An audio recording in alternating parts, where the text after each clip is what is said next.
যে দেখেন ডাটা আনছে, কত সুন্দর ডাটা। যে দেখেন শাক, এগুলির নাম হইল নেটা পেটা শাক, আর আমাদের নেত্রকোনার ভাষায় বলে কুরিয়ার শাক। আর এতে দেখেন সস পাতা,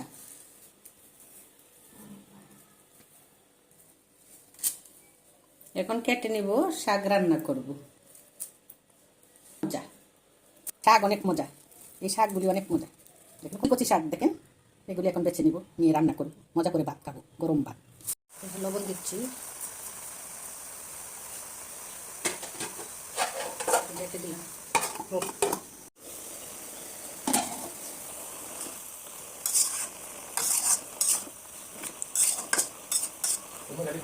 শাকটা ঢেলে দিলাম ঢাকার মধ্যে।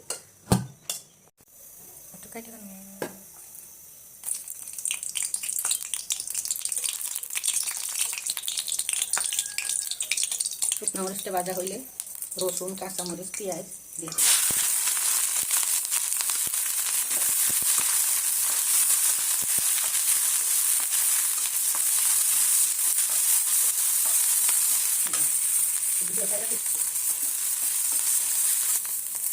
দিয়ে দিলাম শাক।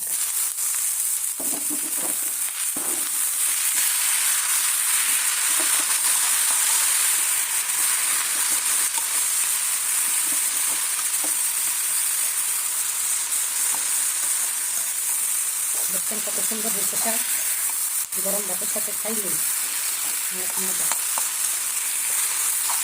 রোজার দিন না হইলে দুপুরে গরম ভাতের সাথে খাইলে খুব মজা। এখন তো রোজার দিন, ইফতার টিফতার করলে পেট ভরা থাকে। শাকটা যদি একটু সবুজ সবুজ থাকে তাহলে দেখতেও সুন্দর, খাইতেও মজা। আর শাক যদি কালো হয়ে যায় সেই শাক মজা লাগে না। হয়ে গেল আমার শাক, এখন নামিয়ে নেব শাকটা।